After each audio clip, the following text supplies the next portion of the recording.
A Fox News alert, a possible breakthrough in the search for Nancy Guthrie. A glove inside the 84-year-old's home has been discovered and sent to a lab in Florida by the Pima County Sheriff's Office. However, federal agents are likely to retest the new evidence since it was not sent to the FBI lab in Quantico, Virginia. Fox News contributor Paul Morrow actually asked the FBI about the role they will play in examining DNA evidence just a week ago. Watch.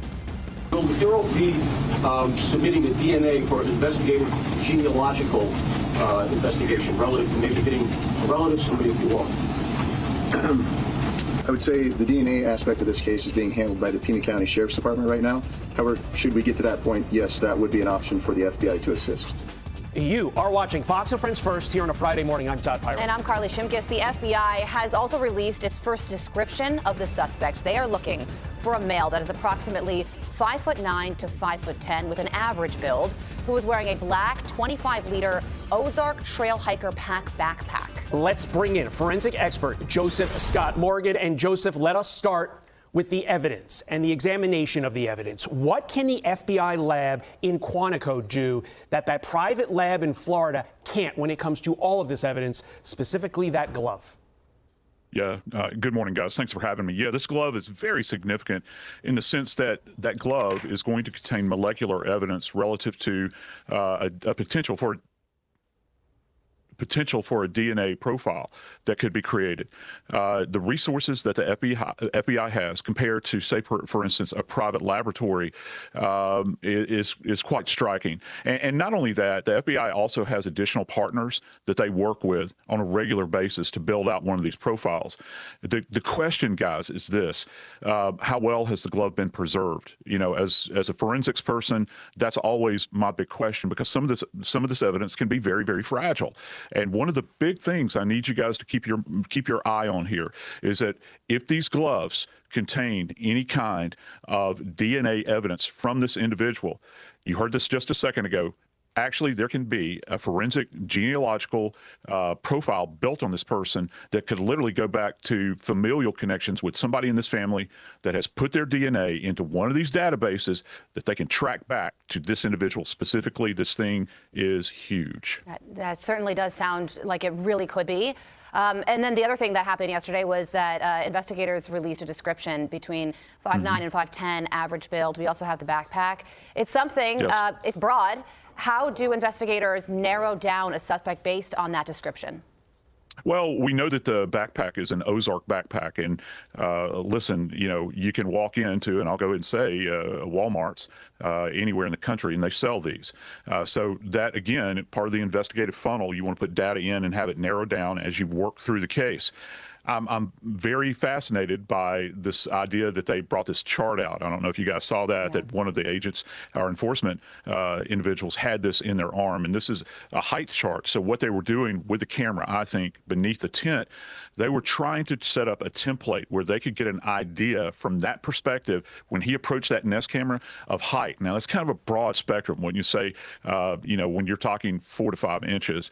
But at least it's something to go on. You know that the top end of the range is going to be over 5'10", or is below 5'10", and then inside of that lower number. So you can bracket it that way.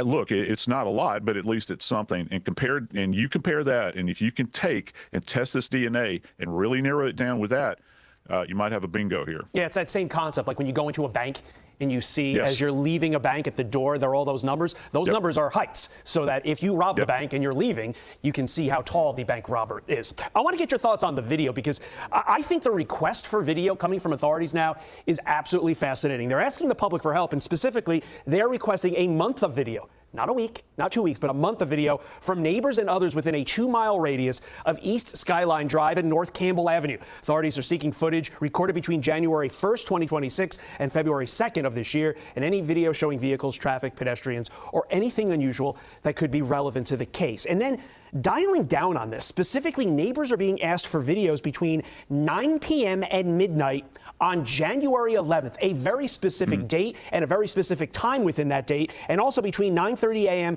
and 11 a.m. on January 31st. Again, very specific, Joseph.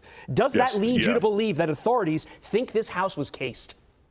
Yeah, I'd buy that 100%, Todd. I think that that's probably the situation that we're looking at right now. Somebody has seen something, and I mean, all of us live in various locations where we have neighbors that can observe things. And they might say, "Hey, I keep seeing this particular type of car pass up and down the street." And keep in mind, shoe leather is in effect here. You've got door knockers that are going around and asking these people questions. So if they find this common thread between all of these houses that are adjacent to Mrs. Guthrie's home, that's significant. So they're going to try to pare this down. If they have videography that's out there, you might can see the vehicle passing, making rotations, maybe slowing. Hey, you might even have an opportunity to see somebody actually get out of the vehicle, walk up, and remember, this is being done under the cover of darkness. We've heard lighting isn't great out there. So you could sneak and peek, if you will, all around this property, try to get an idea of where cameras are, any kind of surveillance equipment, and maybe just the habits. Are lights left on? Is there some kind of light I have to avoid? But it's interesting that an individual would not pick up on this Nest camera that's out there if they have, in fact, been casing it. Maybe their skills at casing a location are not that refined. Dr. Michael Bodden is a forensic pathologist. He analyzed the blood droplets found at Nancy Guthrie's house and said, quote, Nancy Guthrie is bleeding from some area, either the hands or the face. The nature of the blood spots with little pale centers or donut shapes are typical for drops that come from the nose or mouth because they're mixed with air. This means she's coughing up blood or dripping from the nose. Otherwise, there would be a dripping from a cut from above, possibly the hands or face. I hear you saying, so you agree. Give us more of your thoughts on that analysis. And what more can you tell us? Look, if you guys could hold that shot just for a second, that's very revealing. You see those major drops that you have there, the larger ones? That's gravitational dropping. So it's falling from a location. Everybody at home right now, think about what happens if you have a spontaneous bloody nose, okay? Those are free-falling drops and they're rather large. Do you see the tiny ones in there? In my opinion, I think those are expert droppings. So what that means is there's something going on in the nose or the mouth, and that's as a result of probably expirating or kind of coughing like this, and you get those kind of particulated depositions like that. The larger ones are free-falling droplets, dropping free in the air. They come out as perfect spheres. They impact the ground and create that. They're almost like the size of, I don't know, maybe a penny. Some of them might be about the size of a nickel. Fascinating stuff. Forensic expert Joseph Scott Morgan, thank you so much for your insight. We're coming back to you on this at some point. Bingo. Thank you for your time this morning. Let's do it. I'm Steve Ducey. I'm Brian Kilmeade. And I'm Ainsley Earhart. And click here to subscribe to the Fox News YouTube page to catch our hottest interviews and most compelling analysis.